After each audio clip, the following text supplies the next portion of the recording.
하나님의 말씀을 봉독합니다. 로마서 8장 신약성경 12절로 17절 말씀을 제가 봉독하겠습니다. 그러므로 형제들아, 우리가 빚진 자로 돼 육신에게 져서 육신대로 살 것이 아니니라. 너희가 육신대로 살면 반드시 죽을 것이로되 영으로서 몸의 행실을 죽이면 살리니, 무릇 하나님의 영으로 인도함을 받는 사람은 곧 하나님의 아들이라. 너희는 다시 무서워하는 종의 영을 받지 아니하고 양자의 영을 받았으므로 우리가 아빠, 아버지라고 부르짖느니라. 성령이 친히 우리의 영과 더불어 우리가 하나님의 자녀인 것을 증언하시나니, 자녀이면 또한 상속자, 곧 하나님의 상속자요 그리스도와 함께한 상속자니, 우리가 그와 함께 영광을 받기 위하여 고난도 함께 받아야 할 것이니라. 아멘. 이는 하나님이 우리에게 주시는 하나님의 말씀입니다. 폭염이 시작되었습니다. 금주에 36도 이상 올라간다고 하는데, 우리 어르신들 특별히 건강 유의하시고, 이 더위가 우리를 누르지 못하도록, 또 해이해지지 않도록 매일 새로운 성령의 능력으로 승리하는 삶들을 사시기를 축복합니다. 오늘 첫 열매 수확을 감사드리는 맥추 감사절이라 하는데, 구약 성경에 보면 3대 절기가 나와서 1년에 3번 하나님 앞에 와서 특별히 예배하라고 그래서 그 사람들은 먼 순례길을 가요. 첫 번째가 유월절이라고 말하는, 우리로 얘기하면 부활절이라고 생각할 수 있죠. 그건 유월절 다음에 한 주간을 우리가 성찬 지난번에 했던 무교병 있잖아요. 그 효소를 넣지 않은 떡, 빵, 그걸 먹으라고 그랬기 때문에 무교절이라고도 하죠. 그런가 하면 그때부터 50일가량 세서 오순절이라고 우리가 말하는 77절이라는 게 있어요. 77이 49. 그 77절이 바로 맥추절이라고 하는데, 앞에 6월절쯤에도 수확이 있기는 해요. 그때는 보리를 이스라엘에서는 수확을 했고, 77절쯤 되면 대체로 밀을 수확을 하는데, 물론 보리도 수확을 합니다. 그리고 세 번째 절기가 가을 우리 추수감사절쯤 오는 기간이라고 보는데, 그때는 수장절, 이제 추수해서 잘 저장하는 수장, 혹은 장막절, 초막절이라고도 하는데, 밖에다가 텐트를 치고 야영을 주로 해왔고, 오늘날도 유대인들은 그때가 되면 아파트 같은 데 사는 사람도요, 아파트 발코니에다가 그것도 바깥이라고 텐트 쳐놓고 밖에서 자고 그래요. 이 초막절, 그건 우리에게는 추수감사절, 1년의 모든 수확을 하나님께 감사드리는 한 번의 감사절기인 것입니다. 77절, 그걸 맥추절, 그 맥자는 보리 맥자고요, 추는 거둔다, 또 추수한다, 또 가을 추자를 물론 쓰죠. 그래서 이스라엘 사람들은 보리보다 밀을 수확한다고 말씀을 드렸지만, 우리나라는 이때쯤에서 거두는 게 우리 농경문화 때 이 풍토도 다르고 농사법도 다르고, 그래서 보리를 주로 추수하는 때쯤 되었다 해서 맥추절 한국에서도 지내게 됩니다. 지금부터 한 60년 혹은 70년 앞으로 돌아가면 전쟁 이후에 참 힘들고 어려운 시절이 있었고, 전쟁이 나기 전에도 일제시대에도 마찬가지인데, 봄이 되면은 춘궁기라고 그래서 봄에 정말 먹을 게 없어서 힘들었던 세월이 있는데, 그 춘궁기라는 말을 맥령기라고도 말을 해요. 맥이라는 게 보리고 령은 고개잖아요. 보릿고개 넘어간다 그랬는데, 고개 넘을 때 올라가려면 얼마나 힘들어요. 그런 것처럼 먹을 게 없어서 힘든 세월을 지냈던 그런 때가 있었는데, 그 보릿고개가 그나마 해결되는 게 보리가 다 익어서 추수가 되면 보리밥이라도 먹는 거예요. 그죠? 그래서 그 보리 추수를 했을 때 하나님께 먼저 첫 열매를 드린다. 이것이 우리 한국에서 맥추절을 지키게 된 유래입니다. 지난주 오후 예배 상반기 목회를 한번 돌아보았고, 이제 오늘부터 7월 달이 되는데, 이 맥추절기로 시작하는 2025년도 달력상 하반기가 하나님께서 주시는 감사의 열매가 많이 맺혀지시기를 주님의 이름으로 축복합니다. 특별히 유대인들은 77절 이 맥주절이 되면은 특별히 하는 일이 한 가지 있는데, 그것은 그 출애굽해서 광야 40년을 오는 동안에 하나님께서 그들에게 두 가지를 주셨는데, 하나는 성막, 회막, 예배당이고요, 하나님을 만나는 것. 다른 하나는 율법을 주셨어요. 출애굽기 20장에 나오는 그 10계를 비롯하여서 하나님께서 이렇게 가서 살아라. 여기 애굽에 있을 때에는 너희가 남의 나라에서 더부살이하고 있고 삶의 위치도 상당히 하급에 나중에 처하게 된 그런 어려움을 겪어서 하나님한테 부르짖어 갖고서 모세 보내주셔서 그들이 출발하잖아요.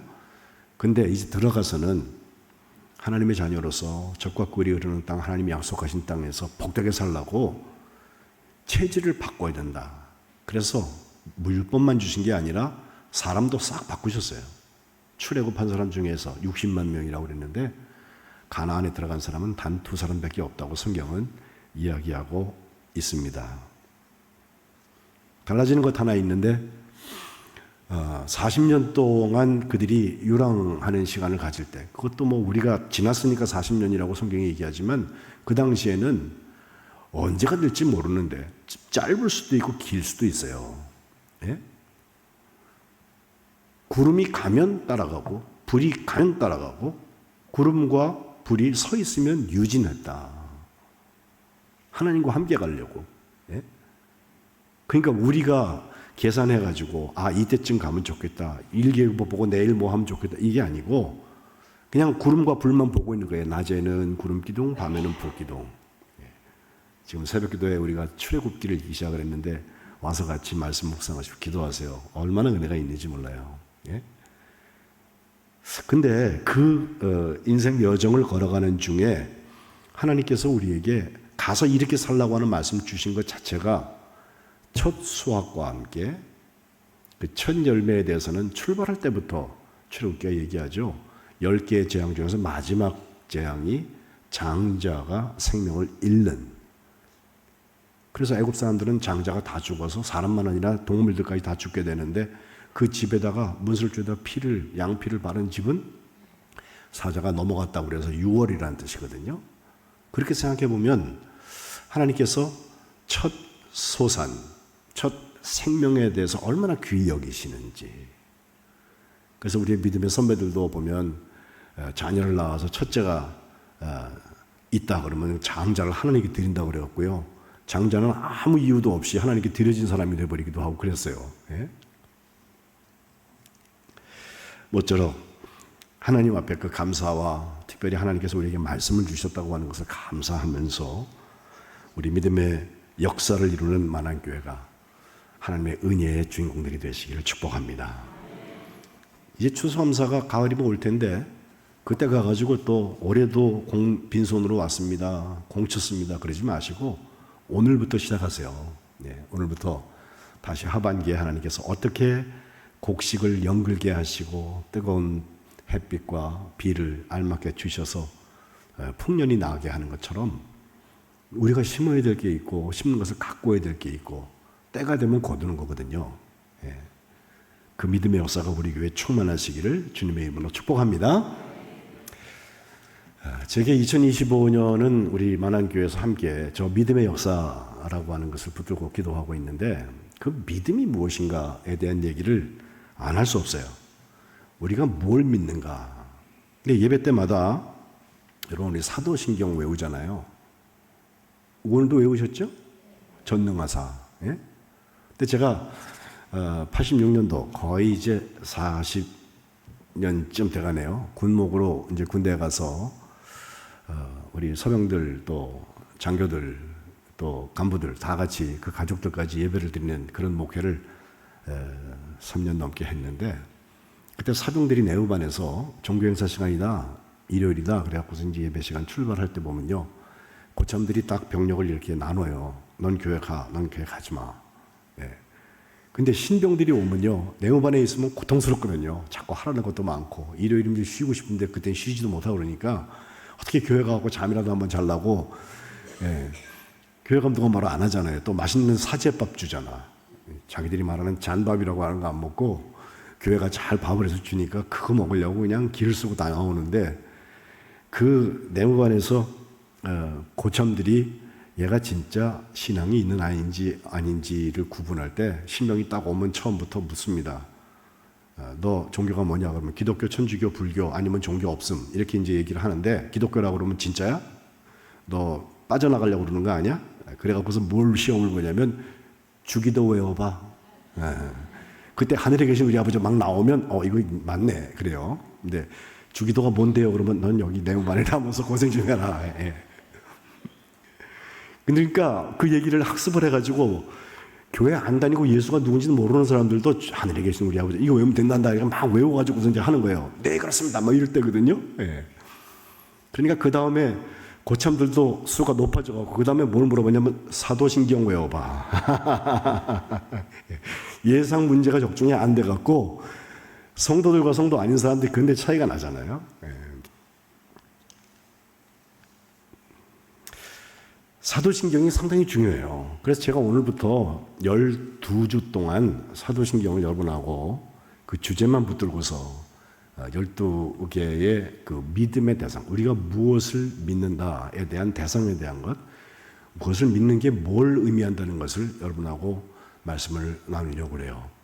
자, 사도신경 그림이 여러분 오른쪽에 하나 있는데 사람이 6명이 쭉 위아래로 양쪽에 두 줄로 있잖아요. 그리고 이렇게 말꼬리 같이 붙어 있는 것에 전능하사 천지를 만드신 하나님 아버지를 내가 믿사오며 그 외아들 우리 주 예수 그리스도 믿사 이렇게 쭉 나오고 저 12사람을 12제자라고 아니 12사도지요. 가룟 유다 빼고 마띠아가 보존됐으니까 그 사람들로 이름을 명명해가지고 사도들이 성령 받은 다음에 교회를 시작하면서 아직 땅끝까지 이르러서 이렇게 출발하기 전에 모여가지고서는 한 줄씩 썼다는 거예요. 이건 전설입니다. 실제로 주기도는 마태복음 6장에 주님께서 직접 가르쳐 주신 기도라서 우리가 성경에 있는 그대로를 외우고 그대로 기도를 하지만 사도신경은 성경에 나오지 않습니다. 다만 성경에 나오는 구원의 이야기를 크게 보면 세 꼭지예요. 하나님, 아버지, 아들 되신 예수님, 그리고 성령님 이후 이렇게 세 수로 나뉘는데 하나님이 1번이고요. 2번부터 7번까지 6개, 12개 중에서 딱 반이 예수님에 대한 이야기고요. 그래서 우리가 예수 믿는다고 하는 거예요. 그 다음에 8번째가 성령님이고 그 다음이 성령님 이후에 예수님 오실 때까지의 또 우리가 삶을 완성했을 때 어떻게 되는지에 대한 믿음에 대한 내역을 여기 써놓고 있습니다. 여름이 덥고 또 힘든 시간을 여러분 보내실 수도 있지만 12주 동안 여러분 꼭 오십시오. 개근하세요. 또 혹시라도 못 오게 되면 집에 가서 유튜브를 열어갖고 설교를 꼭 보세요. 연결이 다 되니까. 그래서 이빨 빠진 것처럼 그렇게 사지 마시고 우리의 믿음이 전부 무엇인지 12주 동안 함께 그래서 믿음의 역사가 우리 가운데 충만하시기를 주님의 이름으로 축복합니다. 오늘 제일 먼저 하나님 아버지라고 해서 제가 아버지와 아들 혹은 아버지 대 아들 이것에 대한 관계에 대한 얘기를 여러분과 나누고 싶은데 제일 먼저 여러분 하신 것처럼 전능하사 천지를 만드신 하나님 아버지를 내가 믿사오며 라고 우리가 고백하잖아요. 근데 저 밑에 쓴 게 라틴 말인데요. 크레도 인 데움 파트렘 아버지 하나님 뒤에 데움 파트룸 아버지 하나님 아버지를 크레도에서 시작해요. 어순이 달라서 우리는 쭉 한 다음에 이것을 내가 믿습니다 라고 말해도 괜찮은데 정확히 얘기하면 내가 전능하신 천지를 만드신 하나님 아버지를 믿습니다 라고 말하는 게 맞는데 라틴 말이나 서양 말들을 보면 제일 앞에 동사가 있어서 크레도가 믿는다는 뜻이에요. 내가 믿습니다. 그리고선 인 다음에 나오는 얘기가 하나님을 믿습니다. 그리고 그 하나님은 아버지이십니다. 그 다음에 전능하신 분이십니다 라고 되어 있고 하늘과 땅을 만드신 분입니다. 이렇게 순서가 배열이 있습니다. 제가 신학 공부를 이렇게 저렇게 해보면 하나님에 대한 얘기를 할 때에는 대체로 그것이 하나님 아버지든 성부 또 아들 되신 예수님 역사에 오신 예수님이든 아니면 보내주신 성령이든 그분이 어떤 분인가라고 하는 것하고 그분은 무엇을 하셨나, 이 두 가지를 나눠서 보게 돼요. 예? 물론 연결이 됩니다만은 그분이 어떤 분이다라고 하는 그 묘사 속에 신론이든 기독론이든 성령론이든 있고, 또 어떤 분이라고 끝나면 안 돼. 그분이 이 역사에 무엇을 하셨고 우리를 위해서 지금도 뭘 하고 계신지에 대한 얘기가 함께 따라와야 되는데, 여기 지금 읽은 전능하사 천지를 만드신 하나님 아버지를 내가 믿습니다 라고 우리가 고백했다고 하면, 그분이 어떤 분인가 라고 할 때에는 하나님 아버지라는 게 가장 중요하다는 거예요. 그래서 사실 우리가 천지를 만드신, 이게 상당히 중요해서 창세기도 제일 먼저 보면 하나님께서 말씀으로 세상을 만드셨다. 빛이 있으라 그렇게 빛이 있었다 부터 시작해갖고 쭉 6일 동안의 창조와 하루의 쉼에 대한 얘기가 하나의 순환주기처럼 나오잖아요. 그런데 창조가 끝이 아니고 또 계시록 끝에 하나님께서 막 역사를 일으켜갖고선 역사를 완성하시는 끝에 대한 환상을 본 것을 우리에게 주셨다. 계시를 본 것을 우리에게 주셨다고 하면은 만드시고 완성하시는 분이다. 그래서 우리가 하나님은 모든 걸 아시고 모든 것이 능하신 분이다 해서 전지전능이라는 말도 하고요. 또 하나님께서는 어디나 계시다 그래서 무소 부재, 없는 곳이 무소 없다 이렇게 말하기도 하고, 또 말씀드린 천지 만물을 만드신 분이기도 하고 그 만물을 유지하시고 결국 이 역사의 주체가 되셔서 이 역사를 심판하시는 분도 하나님이다 라고 우리가 얘기를 하는데, 이 굉장히 거창한 것들이잖아요. 전지전능하고 무소부재하고. 저는 어려서 우리 장로님들이 교회에서 그런 기도 하실 때 앞에 저기 그런 말 쓰면요, 문자 쓰는 거하고 멋있었어. 아직 공부해 보니까 그렇게 하나님의 소원인 거 맞아요. 근데 거창한 것을 우리가 선호하고 얘기하는 이유는 내가 믿는 한 분 하나님, 그분이 다른 어떤 신들보다 뛰어나신 분이다 이걸 고백한다는 점에서, 그래서 그걸 자랑하고 찬양한다는 점에서는 사실 맞지만, 그 위대하신 하나님이 지금도 우리를 보호하시고 도와주신다. 사실 그게 진짜잖아요. 시편 121편에 내가 산을 향하여 누르리라 나의 도움이 어디서 올꼬 라고 시작을 하는데, 나의 도움은 천지를 지으신 창세기에 나오는 그 하나님 여호와께로서부터 왔다. 근데 여기 여호와를 신자 쓰는 엘이라는 말을 안 쓰고 야훼 여호와라고 말하는 이유는 우리와 직접 관계된 하나님이라는 뜻이에요. 그 하나님께서 어떻게 하시나 3절부터 보면요, 실족하지 않게 하시고 지키시는 이는 졸지도 않고, 4절에는 졸지도 주무시지도 않으셔서, 또 5절에 보면 지키시는 그분 하나님께서 오른쪽에서 우리의 그늘이 되신다. 이 더운 날씨에도 그늘 밑에 들어가면 조금 낫잖아요, 직사광선 쏘는 것보다. 그늘이 되셔서 낮의 해가 너를 상하게 하지 않고 밤에 달도 너를 해치지 않게 하신다라고 하나님께서 하시는 일을 설명하고 있습니다. 감리교회가 시작되던 18세기, 그러니까 웨슬리가 뜨거움을 체험했던 그때쯤에서 역사의 사조 중에 계몽주의라는 게 일어나요. 르네상스가 일어나고, 그러면 그 전과 뭐가 달라졌나 하니까 이성이 중요하고 합리성이 중요해져서 사람의 지능 혹은 지성, 이성 가지고서 모든 걸 판단해 보려고, 그게 맞으면 맞는 거고 그게 안 맞는다 싶으면 그건 다 미신이다, 그거는 믿을 수 없는 얘기다, 이렇게 치부해버리는 사조가 생겨서 거기서부터 과학이 발전된 건 맞지만 영적인 부분에서는 잘못된 사조들이 나오기 시작을 하는데, 그 중에 하나가 이신론이라는 것입니다. 이신론이라는 것은 하나님께서 마치 초월자이신 하나님이고 모든 걸 다 하실 수 있는 분인데, 세상을 다 만들어 놓으신 다음에 잘 쓰는 비유 중에 시계공의 이야기가 있어요. 시계를 잘 만들어갖고 타협을 쫙 감아놓은 다음에 가만 놔두면 시계가 가잖아요. 돌아가게 놔두고 자기는 저기서 쉬고 있어, 이러고 보고 있고 쉬고 있고. 그래서 심지어는 은퇴하신 하나님이라는 말까지 그때 해요. 그 개입 안 한다는 거예요. 내버려 둔다는 거예요. 그리고 우리가 이성 가지고 다 착착착 맞고 돌아가게 하게 되어 있다라고 믿는 게 이신론인데, 비슷하지만 틀린 이야기입니다. 하나님은 이 역사를 한 번도 그냥 내버려 두신 일이 없어요. 안타까운 마음으로 손을 안 대도 바라보고 계시고, 그래서 하나님의 사람들을 지키고 계시고, 졸지도 주무시지도 아니하시면서 이 역사를 주관하고 계십니다. 하나님이 주무시는 날은 큰일 나요. 이 역사의 질곡에서 우리가 눈물을 흘리고 나의 유한성 때문에 이거 어떻게 하면 좋습니까 하나님 하고 기도하고 있는 그 자리에도 같이 오시고, 역사의 부조리 속에서 억울하게 어려운 일을 당하고 있는 고난의 현장에다 찾아가셔서 함께 고난을 받으신 것이 바로 십자가예요.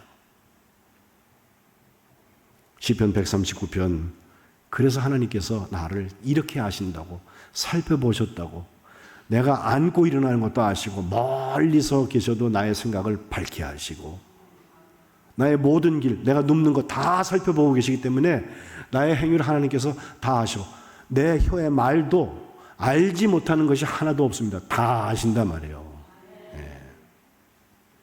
7절에 어디로 도망갈까? 어디로 피하겠나? 하늘에 올라가도 거기 하나님 계시고, 스월에 내 자리를 펼치라. 지옥에 가도 거기도 하나님이 계십니다. 이게 무소부재입니다. 새벽 날개 치면서 바다 끝에 가서 거주할지라도 거기서도 주님의 손이 나를 인도하시고 주님의 오른손으로 나를 붙잡아 주십니다.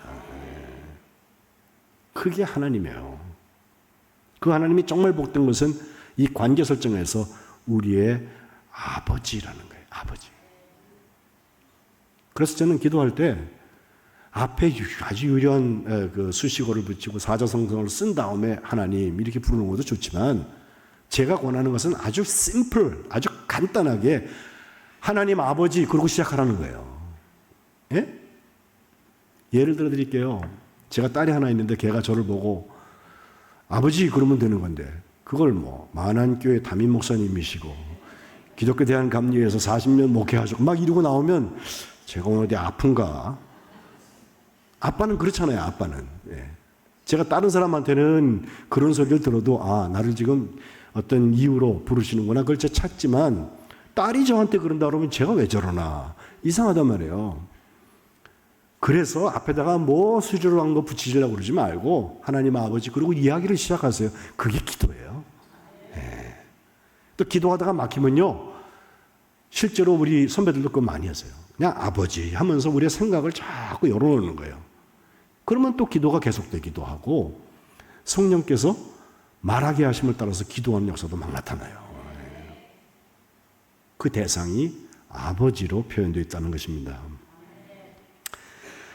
실제로 주님께서 기도를 가르치실 때에도 우리가 주기도에 하늘에 계신 우리 아버지여 라고 마태복음 6장 버전을 읽는데 11장, 누가복음 11장에 가보면요, 그걸 다시 짧게 말씀하셔서 이렇게 하세요.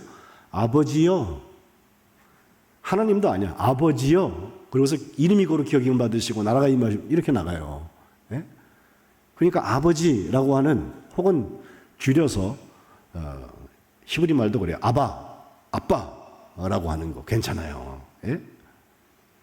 제가 우리 교우들 중에 한번 제가 그 설명드린 일이 있는데, 저는 독일에 가서 독일어권에서 공부를 하면서도 독일어권에서 다 되는데 안 되는 거 하나가, 하나님에 대한 기도를 할 때 우리는 하나님을 높이기 때문에 존대어를 쓰거든요. 그렇죠? 하나님 이래 저래 이렇게 막 말 안 하잖아요. 근데 독일 사람들은 보니까 기도할 때 야자해요, 하나님하고. 진짜 그래요. 그게 잘 안 되더라고, 저는. 그래서 진짜 기도는 나는 한국말로 하는 거다. 하나님하고 친밀성을 말합니다. 아버지라고 해놓고 아버지한테 직접 얘기하는 것처럼, 물론 아버지가 어려운 점도 있어요. 그러나 그 아버지한테 나를 다 아시잖아요. 태어나서부터 지금까지 나와 함께 하셨잖아요. 그 아버지한테 모든 것을 열어놓고 기도하는 것, 그게 기도라는 것입니다. 주님께서 십자가에서 마지막 숨을 거두실 때에도 마지막 기도하신 게 그거예요. 아버지, 내 영혼을 아버지 손에 부탁하나이다. 물론 뭐 다 이루었다도 있고 목마르다도 있고 뭐 그 전에 용서의 기도도 있고 쭉 다 있지만 그 7마디 중에서 정말 기도 마지막 기도 하나 있다면 아버지 그렇게 불러놓고 아버지 손에 의탁합니다. 이렇게 주님께서도 기도하신 것입니다. 저는 우리 만안교회가 2025년을 지나는 동안에 우리의 아버지 하나님이 우리와 관계를 바로 세우는 역사가 있으시기를 주님의 이름으로 축복합니다. 이건요, 배워서 들어갖고 되는 게 아니에요. 그게 믿어져야 돼요. 집에서 아버지가 계시는데 아버지를 보고 우리 아버지 맞아? 이렇게 의심하기 시작하면 관계가 깨져요. 네? 자꾸 의심하게 되면요, 실제로 자기 아버지인데도 불구하고 유전자 검사해봐 딱 99.9% 나와요. 그런데도 괜히 아닌 것 같고 괜히 섭섭하고 그러면 아버지의 소원과 아이의 소원이 만나지질 않는단 말이에요.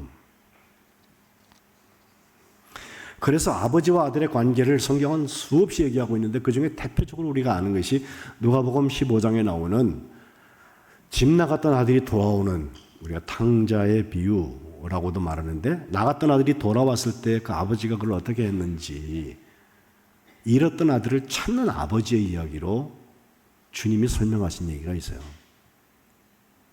그 아들이 아버지의 유산을 받아갖고선, 유산을 먼저 받는 법은 없죠. 근데 달라 그래가지고선 주니까 그걸 두고 먼 나라에 가갖고 방탕한 생활하면서 유산을 다 탕진했어요.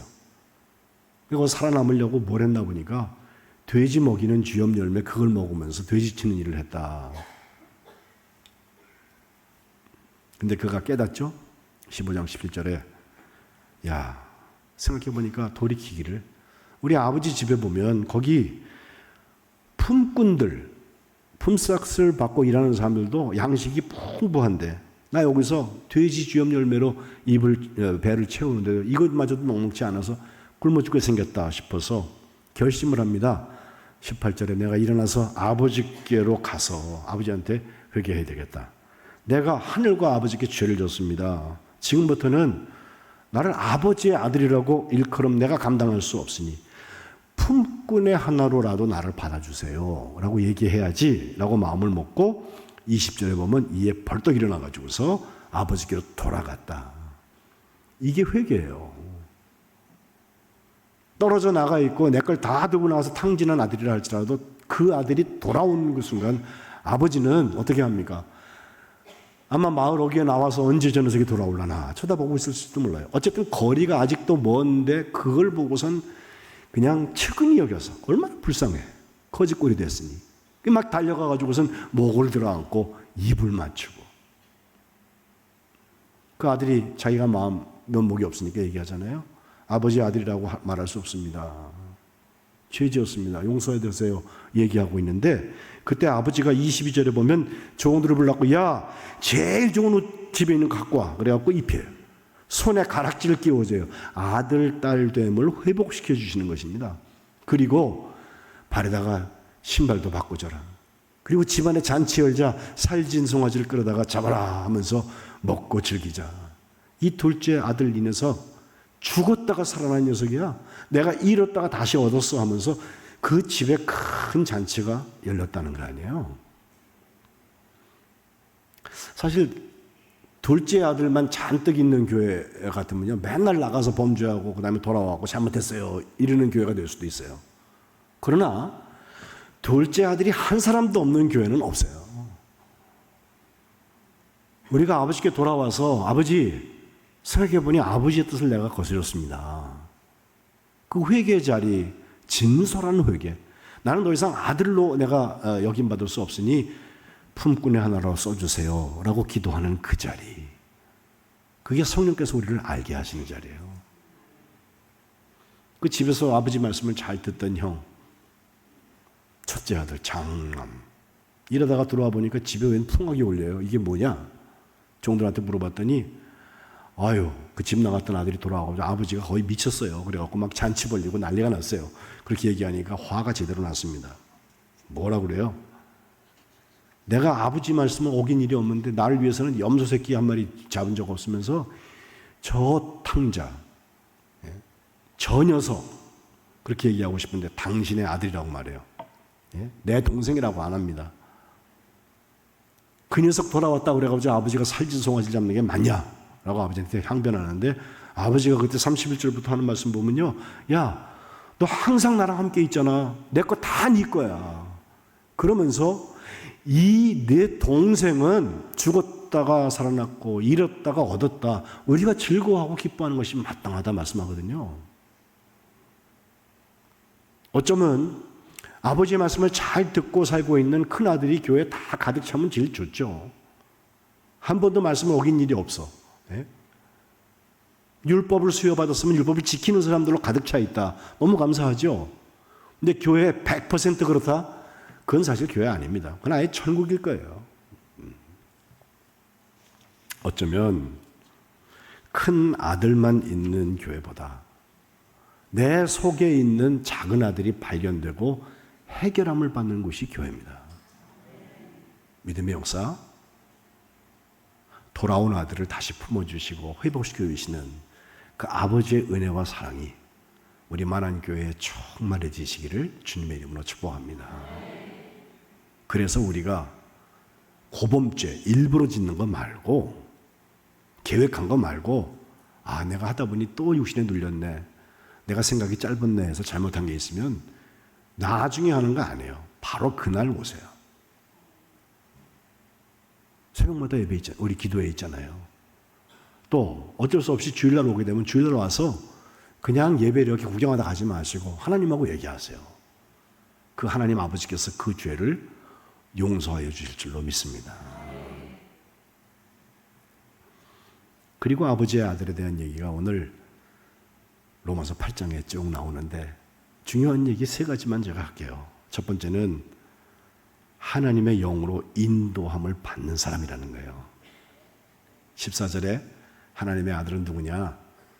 하나님의 영 곧 성령의 인도하심을 받는 사람이 하나님의 아들이고 딸입니다. 만안교회는 하나님의 자녀가 되어서 성령의 인도하심을 받으시기를 축복합니다. 그들은 더 이상 종의 영을 받지 않는다. 종은요, 무서워서 해요. 예? 주인이 화낼까 봐요. 근데 자녀들은 그렇지 않습니다. 아까 말씀드린 딸의 비유처럼 아빠, 아버지, 아, 이거 하면 아버지가 좋아하시겠다 그러면 하는 거예요. 예? 아버지가 볼 때는 별로 좋아하지 않는 건데도 딸이 볼 때, 딸이 볼 때 그게 좋다 싶으면 아들은 딸이기 때문에 해요, 막. 예. 요한복음 16장 13절에 진리의 성령이 오시면 그가 너희를 모든 진리 가운데로 인도하신다 그랬거든요. 성령께서는 진리의 영이기 때문에 진리 가운데 우리를 인도하세요. 거짓말로 통하는 세상에서도 우리를 구하세요. 그리고 스스로 하시는 말씀이 아니라 하나님께서 주신 말씀을 우리에게 성령께서 전해주시기 때문에 미래의 일도 우리에게 알게 해 주실 것이다. 쭉 말씀하시고 그 앞에 요한복음 14장에도 보면요, 빌립이 예수님한테 질문한 얘기가 나와요. 주님이 내가 올 길이요 진리요 생명이다. 나로 말미암지 않고는 아버지께로 올 자가 없다. 우리가 장례식 때마다 이 말씀을 읽게 되는데 그렇게 얘기하고 나니까 어디로 가야 되는 건지, 뭘 하자는 건지, 예? 길이요 진리요 생명이다. 묻는 게 아버지를 좀 보여주세요. 그럼 우리가 아주 만족하겠습니다. 라고 빌립이 묻는데 그때 하시는 말씀, 3년 동안 너 나랑 같이 다니면서 난 모르냐 도대체. 나를 본 자는 아버지를 보았다. 왜 아버지 보여주달라고 그러냐? 라고 말씀하시면서 10절에 내가 아버지 안에 거하고 아버지는 내 안에 계신 것을 내가 믿지 않냐. 예? 아버지와 내가 하나라는 말씀을 하시는 거예요. 그리고 나를 통하여서 하시는 일은 내가 슈퍼맨이 아니라 아버지께서 하신 일을 내가 지금 하고 있다. 그래서 내가 아버지 안에, 아버지께서 내 안에 계심을 네가 믿어라. 혹시 믿음이 생기지 않거든 내가 하고 있는 이 일들, 기사와 표적을 비롯해서 가르치시는 말씀을 비롯해서 사역 전부에 대한 말씀을 보고 그 일로 말미암아서 나를 믿으라 말씀하세요. 그리고 우리의 믿음의 역사는 그 다음에 12절에 나오는데 12절 한번 읽어볼까요? 시작. 내가 진실로 너에게 이르노니 나를 믿는 자는 내가 하는 일을 그도 할 것이요 또한 그보다 큰 일도 하리니 이는 내가 아버지께로 감이라. 아멘. 예수님이 하신 일보다 우리가 더 큰 일도 한대요. 예? 예수님 때는 AI 같은 거 없었어요. 휴대폰 없었어요, 그때. 예? 우리 이런 세상 살잖아요. 근데 이런 차원에서 머무르는 사람들이 만들어 놓은 고안이 아니라 이 이야기는 사실 예수님께서 기도에 응답을 하시겠다는 이야기예요. 아버지께로 가가지고 내가 다 듣고 행할 테니까 너희의 원대로 막 기도하라, 그게 아니라 하나님의 뜻을 구하라. 그럼 믿음의 역사가 일어날 것이다. 그래서 기도에 대해서 가르치실 때에도 누가복음 11장에 가면 너희는 악해도 좋은 것을 자식에게 줄 줄 알잖아. 하물며 너희 하늘아버지께서, 하나님 아버지께서 구하는 자에게 성령을 주시지 않겠느냐. 성령께서 인도하시면서 기도의 응답의 역사를 이루실 줄로 믿습니다. 두 번째, 오늘 본문 16절에 보면 그 성령께서는 우리의 영과 더불어서 우리가 하나님의 자녀다, 네가 하나님의 아들이고 네가 하나님의 딸이다, 이걸 증언하신다고 했어요. 옆에 계신 분들 한번 인사하세요. 하나님이 우리 아버지이십니다. 시작. 우리 아버지예요. 내 아버지고. 옆집 아버지 아니에요. 다른 교회 그 교우들의 아버지만이 아니라 우리 많은 교회 교우들의 아버지예요, 하나님이. 갈라디아서 4장 6절에도 너희가 아들이므로 하나님이 그 아들의 영을 우리 마음 가운데 보내셔서 아빠, 아버지라고 부르게 하셨느니라. 그냥 이 말씀이 믿어지면요, 그게 아들이에요. 제가 바라기는 우리 만화교회 모든 남자들은 하나님의 아들, 여자들은 다 레이디 퍼스트, 모든 여자들은 하나님의 딸, 그리고 모든 남자들은 하나님의 아들이 되시기를 주님의 이름으로 축복합니다. 성령께서 이걸 지원하시는 거예요. 세 번째, 마지막 17절에 가보면 그 자녀가 하는 일이 한 가지 나오는데 상속자라고 그랬어요. 상속은 아버지가 돌아가셔야지 얻는 거다, 우리가 이렇게 알고 있지만 결국 하나님께서 약속하신 것을 너희가 유업으로 받게 된다. 하나님의 상속자요, 예수님과 함께하는 상속자다. 그래서 갈라디아서 4장 아까 6절 읽었는데 7절에도 보면요, 내가 이후로는 종이 아니다, 아들이다 혹은 딸이다. 아들이면 하나님으로 말미암아서 유업, 남기신 업을 받게 될 거다라고 하는데, 다시 돌아와서 오늘 17절에 그와 함께 영광을 받기 위하여서 고난도 함께 받아야 된다는 말씀이 나와요. 아버지의 이름은요, 그게 십자가 길 가시밭길을 갈 때도 가져요. 가기 싫어도 하게 돼요. 근데 옆집 아버지 일 같으면 할 필요 없어요. 종이면요, 종은 눈치 보고 피하면 돼요. 제가 뉴욕에서 봤던 얘기 하나 하고서 마칠게요.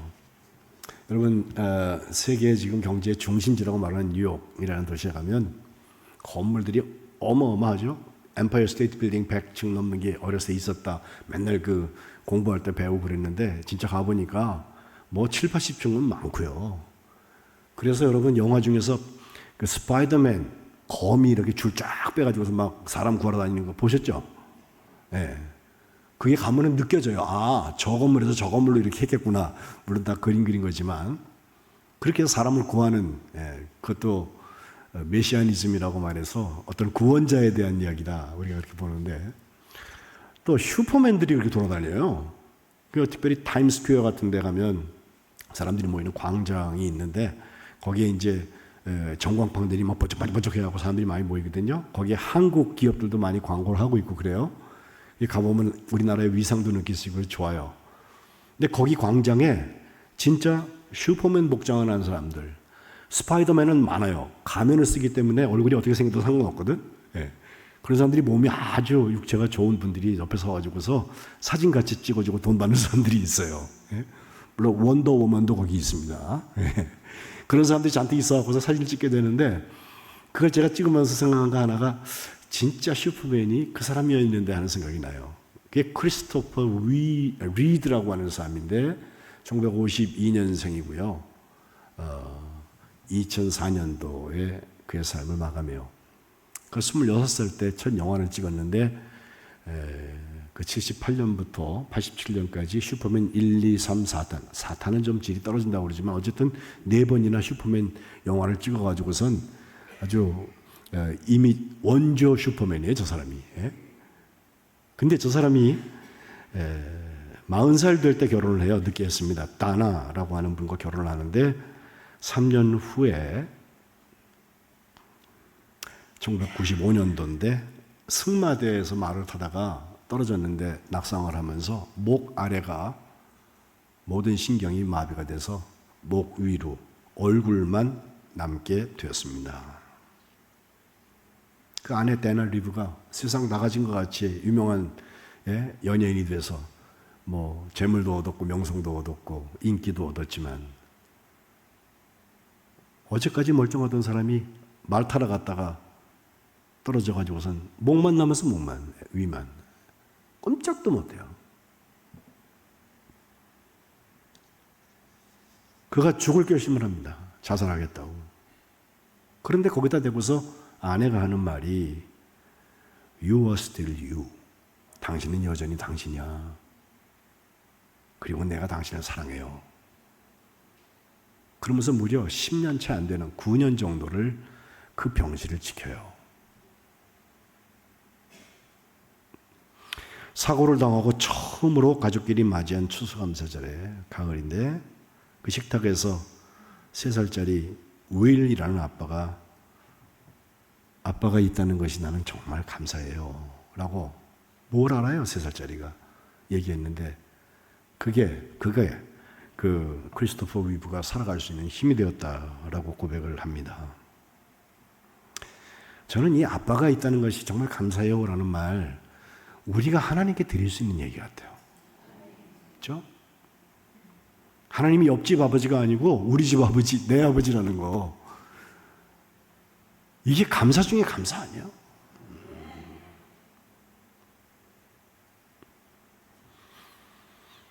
그가 2004년도에 뉴욕의 자택에서 심장 마비가 오면서 급성 심근경색으로 52살에 세상 삶을 완성하게 되는데 그 일이 있고선 그 다음에는 그 엄마 데나 리브도 폐에 암이 걸려서 1년 후에 그녀는 45살도 못 살고 결국은 타계했습니다. 그 아들 윌이라는 녀석이 제 딸하고 동갑내기예요. 92년 원숭이띠. 근데 최근에 인터뷰한 걸 제가 좀 찾아보았더니 사람들이 저기 여러분 키가 똑같습니다. 193cm. 어마어마하잖아요. 아까 이렇게 보신 거. 여러분 왼쪽에 있는 게 크리스토퍼 리브고 오른쪽에 있는 게 윌이라는 그 아들 윌리엄 엘리엇 리브인데 아버지하고 다 비교하게 돼 있잖아요. 네가 슈퍼맨의 아들이야? 33살 된 청년에게 그렇게 물었더니 그가 이렇게 대답해요. 아버지하고 저를 비교하는 건 참 늘 제겐 칭찬입니다. 내가 거룩하니 너희도 거룩하라. 내가 온전하니 너도 온전해야 된다. 성경에 막 이런 말씀 읽으면 내가 어떻게 온전해지지? 이걸 생각할 게 아니라 우리 아버지가 그러신 분이라는 것 자체가 우리에게 감사해요. 그리고 그분이 아까 말씀드린 대로 끝없이 우리를 사랑하시고 또 기다리시고 이제나 바뀔까 저제나 돌아올까 그게 인도함 받는 거라니까요.